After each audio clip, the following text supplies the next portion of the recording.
Hi, and welcome to She's the Boss, the show that is all about female founders and women doing extraordinary things in business. Now, today I'm very, very excited because I have Grace Vandecruze with me all the way from New York City via Turks and Caicos. So that's why she's got that incredible view. Grace is the founder of Grace Global Capital. She's an investment banker, particularly in the financial services and insurance industry. She's a board member for numerous philanthropic organizations. She's a consultant for mergers and acquisitions, and she's a mountain climber. So welcome, Grace. I'm so excited to have you on the show. Thank you, Jules. How are you? I'm very well. How are you? It is in sunny and beautiful Turks and Caicos, and I'm doing wonderful. It is great to be here. Well, you look amazing. So let's start off with, can you tell everybody what it is that you do now? I mean, I've just listed a whole lot of it, but just tell us what it is that you're doing and why you're doing it. Sure. My main focus is advising insurance companies on mergers and acquisitions. We are in just a very interesting time right now where every financial services company is innovating to have a platform that's more customer centric. And at the heart of that is looking at their capabilities. And many companies are looking to merge and acquire in order to build a platform that best serves the customer. Right, amazing. So, so you work in that space. Why? What was it that grabbed you about this particular industry, or what it is that you're doing? Sure. So, out of crisis comes opportunity sometimes, and when I think so too. Yes, when I look back at my life, one of the defining moments was when I was commuting back and forth from New York City to where my family lived, and I lived in Brooklyn, New York. I was embarking on my third year at Pace University, pursuing an accounting degree. And I went home on a beautiful sunny day like this, only to discover that our entire brownstone was up in flames. That is just so, because you have quite a big family as well, didn't you? I do. I'm second oldest of 7. And wow. We were a very tight-knit, loving family, and the 9 of us stood and we saw everything we valued as precious just came right down to ashes. And as we stood there and with the shock and the trauma of it all, everyone that came to console us or to advise us had the same advice, which was, because you're a family of 9, the best thing you can do right now is to separate into 2s and 3s and go and live with family and friends. Oh, gosh, that would be so hard to split up your family. Yeah, so my late dad, who always told us that the saddest day of his life was when he was orphaned at the age of 8, and he was separated from his 2 brothers. And he said, there is absolutely no way we are going to separate. So I love your dad. Yes. So the only option we had as a family in order to stay together was to go to a homeless shelter. So I lived in a New York City homeless shelter. And I have to tell you, just when I thought I had endured enough tragedy, to then realize that you're going from a small but cozy home and your sanctuary to a homeless shelter was quite, I would say, shocking and at times even devastating. I bet. I can only imagine how awful that would have felt. And just to give you some background, my parents immigrated from Guyana, South America, to United States for the American dream. They focused on education. They focused on keeping us together. They focused on a better life. And in that moment, what was the American dream seemed to be the American nightmare. And I always remember the words of my grandmother. I was so close to my grandmother when she was alive. And she always told me to believe beyond your limits. believe I love that. I love that. That's just so empowering and fantastic. What a great grandmother. It is. And she always gave me the strength to know that I can go beyond my circumstances, my surroundings, that my dreams and my ambitions have nothing to do with my current situation. And I have to say that event lit a fire under me to continue my education in earnest. In fact, I went back to the school and I increased the load of credits that I can take the next semester in the fall, because I wanted to make sure that I was doubly and triply focused on finishing my education. And that's amazing. Yes. Can I ask though, what was it that made you want to get particularly into insurance? Yeah. Was that because of the fire? Well, yes, that's what I'm getting to right now, because Sorry, keep going. The reason, when I started my career, I was not into insurance. I was not in insurance. I was a CPA. I was auditing. I was going to different companies. I went back for my master's, my MBA at Wharton, and after my MBA, I worked on Wall Street and started to specialize in insurance. It's when I started to make the connection of the fact that here was I experiencing as a young adult what life was like without insurance. That as I started to learn more about insurance, not only from an auditing perspective, but from a capital raising perspective, a mergers and acquisition perspective, an owner perspective, and a board of director. When I sit in the room, it's more than being an advisor for me. This is my passion. I'm an advocate for families staying together healthy and safe. I'm an advocate for financial wellness and security. I'm an advocate for financial empowerment. And I go to work every day with a mission. And I'm driven by the mission and the purpose.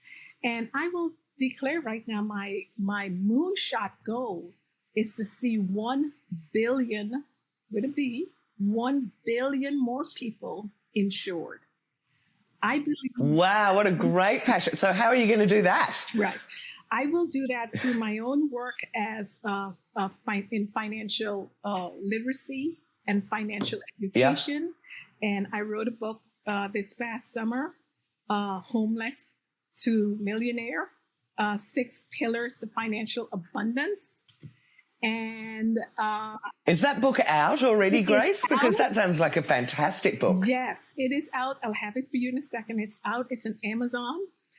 So that's one way, is spreading the word in communities and wherever people gather, just raising the awareness of this is a way you can not only dream and dream big, but you can protect your dream. You can create and leave a lasting legacy. You can end generational poverty. All of that can be done through insurance. And so wow. Oh my God. I love it that you love insurance so much. I thought it was a boring topic, but I'm wrong. So insurance is the best instrument that you can have in your financial portfolio. And it's not only insuring your life, but all of your assets can be and should be insured, because we are living in uncertain times. And we're working harder and harder to get to where we are. We know that the income gap is just widening, and insurance plays a critical role in that. Right. Okay. Well, there is nothing better than having somebody having passion, and I love your goal. It would be amazing if you can affect 1 billion people and get them all insured. I mean, having grown up with parents who were very much into insurance, I completely understand, but there's a lot of people who don't go down that route. So it's fantastic that you're educating them. Now, I want to hear how you've managed to get to this amazing career pinnacle, because I think that you're doing incredible things. From the age of, I don't know, to start, tell me a little bit about your family and then growing up before the fire, and then how your career evolved after that. Yes. Okay. So Jules, there's a Nigerian proverb that I love, and it says, wherever the stream flows, it never forgets its source. And ooh, that's a good one. Yeah, I've got goosebumps with that one. And my source is my grandmother. And I have to tell you about this amazing Shiro. She lost her mom at a very young age, and she had a very difficult life. When she met my grandfather, they had 9 children together. And so they had a home of 9 children. But in spite of her small home and limited resources, they found room in their hearts to adopt 5 young sisters who lost their mom.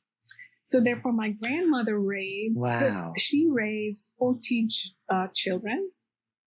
As a result, I'm one of 52 grandchildren. Oh my goodness. That is a big Christmas list when you've got to send out presents to 52 grandkids. It is. But I knew early on what a unique presence she was in my life, and I had a chance to spend so much time with her, which was, I'm truly and indeed blessed. But I remember I would tell her one day, I told her, I said, Granny, you write so well, because she had a great penmanship. She wrote beautifully. And she said, Grace, I learned to read and write from reading the King James Version of the Bible. So, for example, she would say to me, Grace, you have lengthened my years and you have blessed my eyesight. You blinked. Oh, I just love her. She's beautiful. Yeah, beautiful. So, I mentioned there were 52 grandchildren, but as we speak here today, I can confidently tell you that I was her favorite. That's very lucky of you. Yes, I think so. How do your brothers and sisters feel about that? Oh, they might say they're her favorite too. This was so special. This is the magic of this woman, that she made everyone feel so special. Yes, this is why she was so special. She made us all feel so special. So just going back to where I'm from, I know that I'm from women and a family that's strong, believe in love and bonds.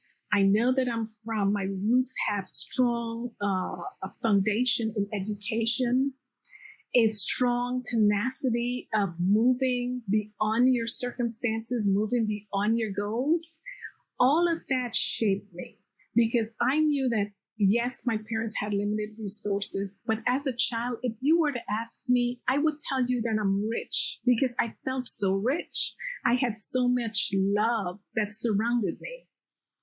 And this is just such a beautiful story. I love hearing people that have had a fantastic childhood. Yes, and I did. And it's interesting, because life is not an easy journey that we're on.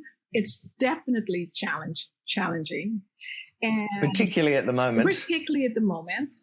And, we're hit with all kinds of what I call sudden leaves, right? It happens in work. It happens in our personal life. And having that type of a foundation of resiliency and tenacity, and knowing that let's look beyond circumstances. Let's look in ways I can think here innovatively. Let's and see how we can think outside of the box. I think that kind of mindset is so needed today. And I think that's the kind of mindset that I grew up in, of parents who look beyond their circumstances and say, we'll move a family of 9 from South America to United States. And then throughout all of the challenges in the journey, just continue to encourage us. And so I'm here speaking with you today because of their blood, sweat, tears, and prayers. Great. And a little bit of yours. Come on. You've done quite a lot since then. So tell everybody, what happened at school. So you're obviously a good student, but tell us when, after the fire, you went back and decided, this is it, I'm really going to concentrate on school. Right.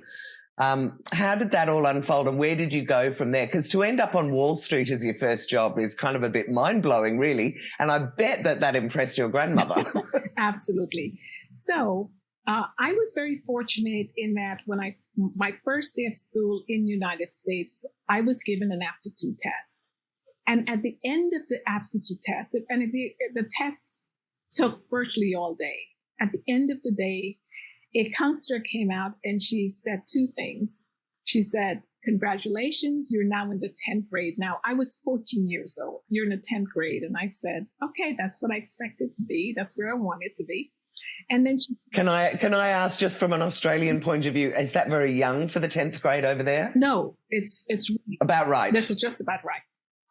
And then she said, I would recommend that your major be one of two things, either Spanish or accounting.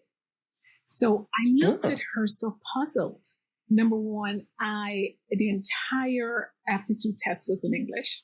So why would she? How did she know Spanish? And so I was thinking, well, she figured I'm from South America, so having grown up in the only English-speaking country in South America, I knew some Spanish, but certainly I wasn't fluent in Spanish.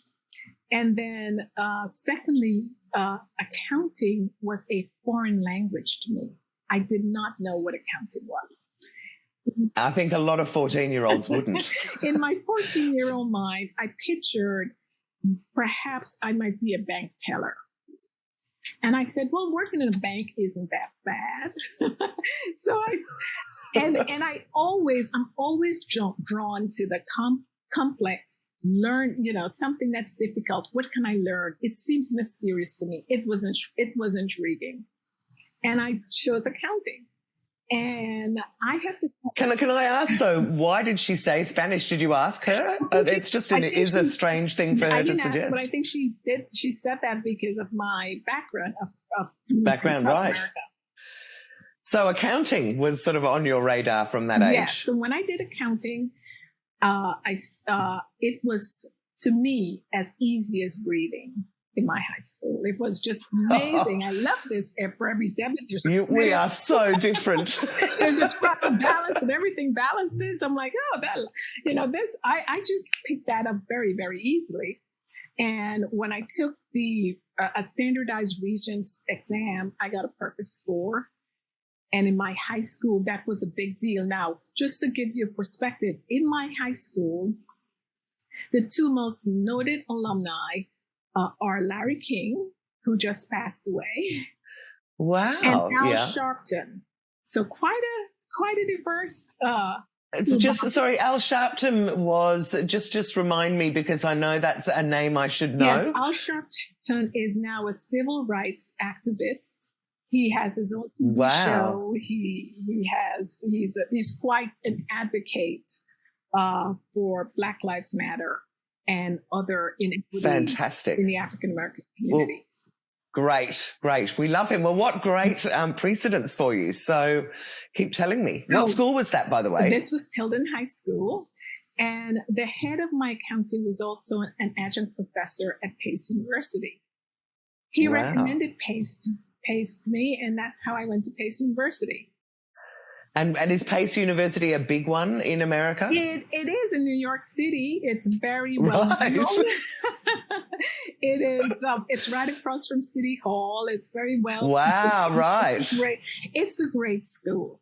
Okay, so did you get into Pace easily? Yes. And you studied accounting there. Yes. And then what happened? And then after, of course, I had the fire while I was at Pace University, and I completed. I thought that had happened when you were younger. No, right. It happened when I was. So this is university age. At Pace University. Okay. So I completed my undergraduate at Pace University, going back and forth to a homeless shelter. And when I graduated, how many years were you in the shelter? I was in the shelter for 7 months. Right. Very long 7 months, I imagine. But long. Particularly hard when you're going to university, and a lot of people have money at university, and you know that you're going back to a homeless shelter while other people are off going to their homes. It must have been very challenging for you. Yeah, very, very challenging. Sometimes I was embarrassed of where I lived. Many times, and I shouldn't say many, but all times I lived in fear getting back to the shelter. It was a journey I hope no one have to go through. But I was constantly looking over my shoulder. it was a But as a result, time. I reckon it's given you that fire in your belly. Yes. So it's a bad thing, but maybe a good thing in hindsight, not that you'd want to go through it again. Yes. And this is why I so appreciate where I am today. I appreciate, that I'm here, that I'm safe, that I'm able to write a book because, success leaves clues. And many, many times we don't share as much of our stories as we should. And I think if my story can encourage anyone, is that when you're traveling on a difficult path, keep going, stay true to your dreams, stay true to your passion, and never judge your life by your current circumstances. Never, never judge your life. Fantastic. Oh, what a fantastic piece of advice. Okay, so you finished your degree in accounting. Yes. How did you end up on Wall Street? So I spent 6 years first auditing. And after, while I was auditing, I applied to business school. And I got into a wonderful school, the Wharton School. It's a top I've heard of the name of Wharton, actually. And I had a great 2-year experience. And between my first and second year, I interned at Merrill Lynch in their financial institutions group. And did they find you? Did they pluck you out of obscurity to come there, or did you apply, or how did that happen? Well, as a normal recruiting process, they recruited at Wharton, and I applied and got an internship. And I worked. I mean, these are very big, prestigious companies to come out of uni, particularly with your background and what you'd gone through. That's really amazing. I mean, you're very inspirational. Yes, thank you. And I worked night and day at that internship job, but I realized I love this.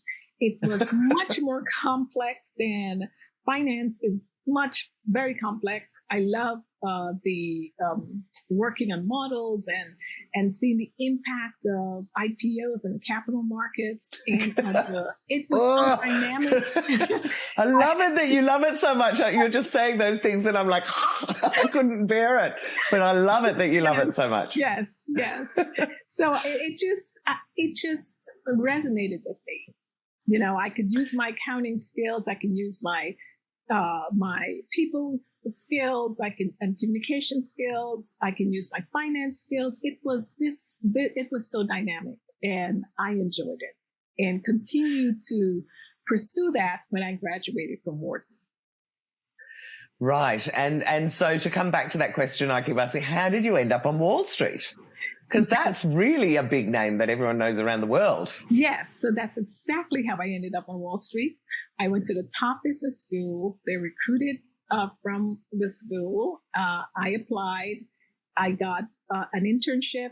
I made the best of the internship. They then extended a full-time offer to me when I graduated. And I went back, and that began my Wall Street career. Wow, amazing. So what happened next? Tell me how in heaven's name you've got to the stage that you're running your own business, which you've been doing for a very long time. Yes. So, but tell me how it all unfolded. Sure. So I worked on Wall Street and had the opportunity to work on some of the largest IPOs. And I had advised on over $25 billion in capital raisings and financing and mergers and acquisitions. And then when I was a managing director, my office, never forget this, my office was on the 40th floor of the Park Avenue building. Wow. And, I always say mountain climbing is reminds me a lot of life.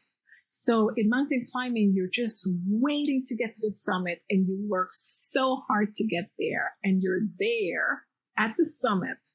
And then you realize is that it's number one, it's the most dangerous part of the mountain. And it feels very isolated up there. Number two, on top of the world. On top of the world. Number two, if you're taking pictures, do it quickly and try to get down. because people, So can I, which this is just making me think, I've got to ask you, how does a girl from Brooklyn suddenly decide she wants to get into mountain climbing? Because that is a big part of your passion. That's what you do outside of work, isn't it? Yes. I received an invitation from one of my Wharton professors.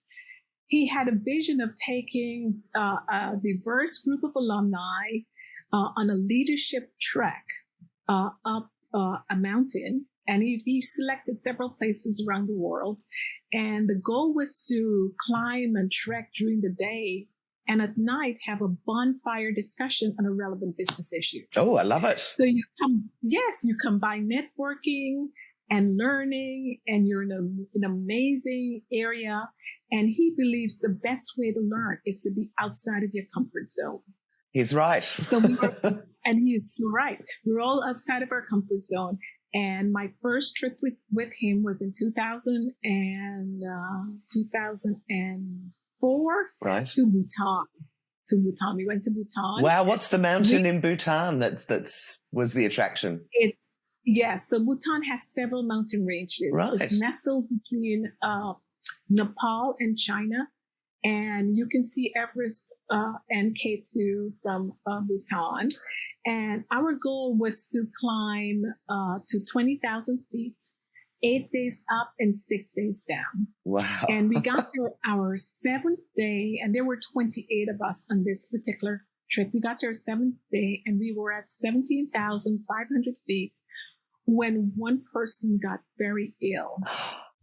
He was medevaced out, but unfortunately, we received word that he had passed away. Oh my God. Was this from the trip? Was it the altitude sickness that had affected him, or did he have something else? We never really found out why. How shocking. Yes, it was so devastating. And remember, it's my first mountain trip. Yes, and you're all bonded, really. I mean, when you go on that kind of a trip, you really bond, yeah. So as we came down that mountain, I mean, there was a tremendous amount of soul searching. And many of the climbers said this was the last mountain they'll ever climb. However, a small group of us got together and started thinking about our fallen mountaineer, Eric Byrne, and how much he loved the mountains. And we decided that in order to honor his legacy, we would continue climbing. Oh, good. And it was 11 of us. The very next year, we went to Kilimanjaro and summited Kilimanjaro, and every year continue to do that. So here I am today, 11 resolute mountaineers, and we have summited over 25 mountain peaks on 3 continents. Oh my goodness. Have you done K2 or Mount Everest yet? Because I can only say yet. I'm sure that they're on the radar. We have done Everest Base Camp. Right. Twice. Wow. And I've summited 2 years ago Mount Elbrus, which is the highest peak in Europe. And as you can imagine, had other plans until the pandemic.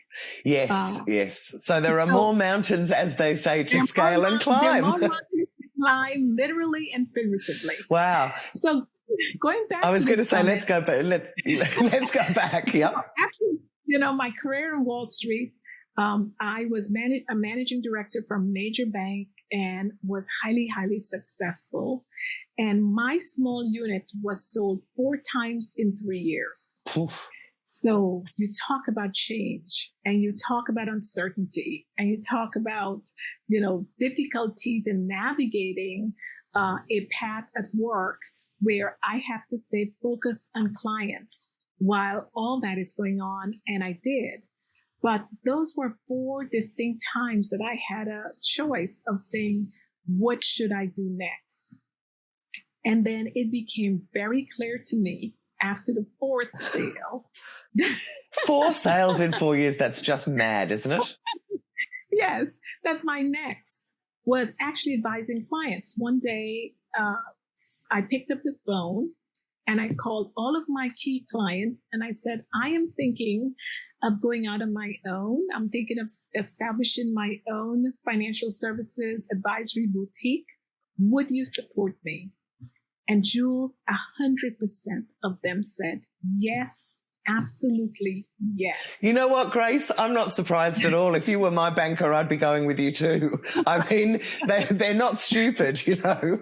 You're amazing, and they would have known that. So what a great endorsement, though, to kind of go, okay, I'm happy to go now because you've got that support. Yes, and you know, being an entrepreneur and starting a company and having your name on the marquee is one of the most courageous steps you would ever make in life. There are so many people, particularly women, who stay in jobs where they're boxed in or they not feel that they're expanding all of their skill sets. Yep. And I'm just here to encourage everyone, you know, have the courage. We're living in an age of entrepreneurialism, and being a woman gives you a distinct advantage, because I believe that women with all of their skills also are we are some of the most caring advisors to our clients. I agree. We bring a level of conscientiousness to the deals. We understand, we read emotions in a much more unique, and we're much more keen on the soft skills. So, yeah, and I definitely think that certainly the women I'm talking to are very purpose-driven as well. I mean, for a lot of women, they're setting up their own business, and let's hope there's loads more of them. Yes. But that they're setting up their own business because they want to make a change somewhere, because they're seeing things aren't right and they want to be the one to change things, either for their clients on a smaller scale or on a global scale. But I agree, and now is the time to do it. Exactly. Yes, absolutely. Okay, so you decided to set up your own business. How did you go from there? Because you've ended up on lots of boards and things. How has your career kind of evolved after that moment, which would have been exciting and a bit scary, but very, I would think, validating? Yes, and it's been 13 years. I have been an entrepreneur. Congratulations. Thank you. I've had some major clients. Many of my clients are clients who came with me from the Wall Street firms. Right. And about 5 years ago, I decided to sit on boards. As you know, women are so underrepresented on boards. Yes. And I began that journey. And I was able to obtain 3 board seats, one of which I'm still on the board of. Yeah. And today I'm on 5 boards. Wow, you are such an inspiration, Grace. These are corporate boards, and it takes a lot of tenacity to be in boards. It takes a lot, and when you're in the board room, it takes a great deal of confidence to speak up, to make sure that your voice is heard, to make sure it's not just a seat at the table, but it's a voice in the room. And talk to me about the boards you're on. Are you the only woman on those boards, or are they sort of companies that are embracing more diversity? Sure. In one of my boards, I was the first woman and the first African American to be on the board. And it's interesting because the night before the interview, I'll never forget it. The night before the interview, I was scheduled to take a flight from New York to Charlotte, North Carolina. Right. To meet the CEO and the lead director in a country club and have the interview along with the executive recruiter. A country club. Of course it was in a country club. Yes. And I'll use my book as an example. So picture this as the annual report of the company. And I was holding it, I haven't read it and prepared as much as I could. And I turned to the back of the report and I looked at the picture, and it was 13 white males. The average age in that picture seems to me to be about 72. They're probably about 56, but either way, I can't believe you were the first one. I looked at the picture and I thought, what am I doing? Ugh. Why should I even show up to this interview? Are they serious? Are they serious about diversity and inclusion? And I refuse to go and sit on a board for just optics. So I had a long debate over this. And the next morning I decided to go. I decided to go to the interview. That is fantastic. I'm so glad you did, because really somebody always has to be first. And, you know, even though it must have been really challenging for you, it has to start somewhere. So I'm so glad you did decide to do it. So, and what happened with that board? Has it become more diverse over time? Sure. So when I got on the board, when I got to the board interview, actually, it went phenomenally well. It was lively, engaging, thought-provoking, insightful. And at the end of the interview, they said to me, what do we have to do to get you on board this company? And I said two things. I said, number one, I'd like to visit your headquarters and really see operations on a first-hand basis. But number two, you have to commit to me that you are serious and you've made a commitment to diversity and inclusion, and that I will be the first, but not the only woman on this board. And they immediately said, absolutely, it's a new era for us. And so on that board, I'm now in my 7th year. They've been one additional woman on the board. They went through a cycle of recruiting a new CEO. The CEO is an African-American male. Yes, great. They have a strategic partnership with one of the major African-American organizations in the world. Oh. And so they have, the rippling effects that we have as women can have, entering the boardroom, using our voice, speaking from a point of view of influence, cannot be underestimated at any time. And I think we should continue to use every single opportunity in front of us to do so.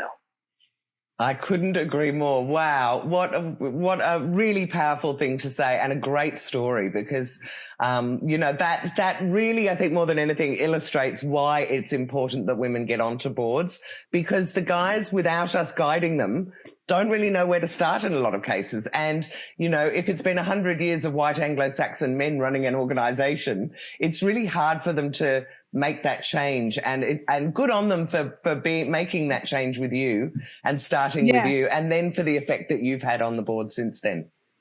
Sure, but then I think the onus is on the board to make that change. When you look at our organization, where companies are trying to sell to women in a much more meaningful way than ever before, when you look at empirical studies that show that women on boards and women leading the organization tend to have a positive bottom line impact, not only in stock prices, but on net income. Right. When you see studies after studies that say that in order for innovation to thrive, you need a diverse group of people around the boardroom.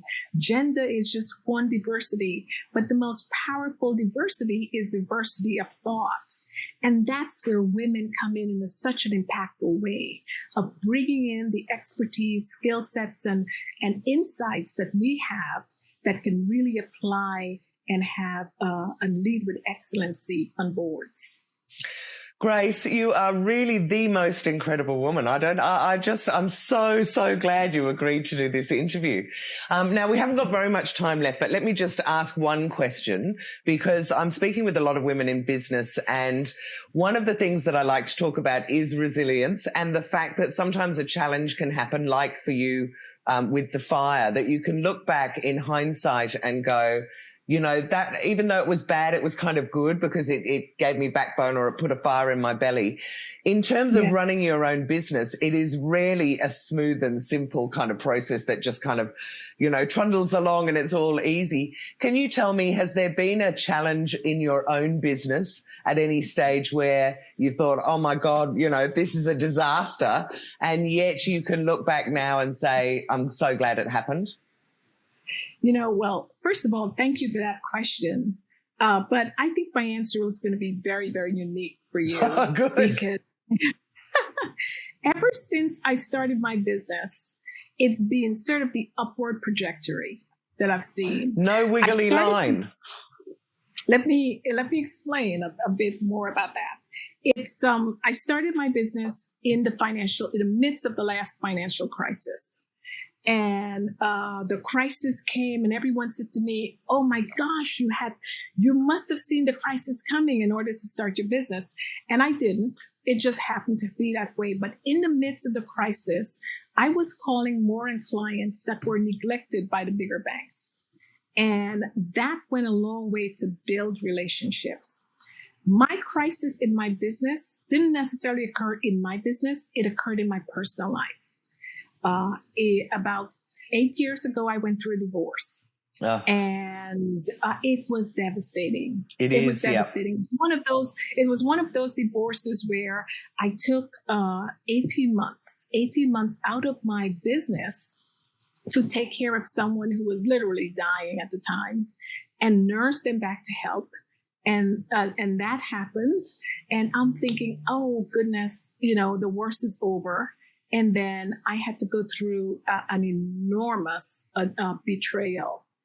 And I have to tell you, I had a moment that really was a moment I'll never forget, when I realized that things were falling apart, and I could not breathe. I couldn't breathe, and my heart hurt. And I was just about to call 911. And the thought came into my head, there is nothing wrong with your heart. You just climbed Mount Everest and came back. There's nothing wrong. Other than it's broken. and when that came into my spirit, I actually like gained a moment of soundness. And I was able to think very carefully, and I started to breathe normally. The pain went away, and I sort of knew what to do. I knew that I had to leave a situation that no longer serves me, and I had to restart life and pick up my business that I had neglected. So that was the biggest dip you'll see in my business, where I refocused on someone else's. And many times we as women tend to put others' needs ahead of our own. Many times, yeah. We pay a price.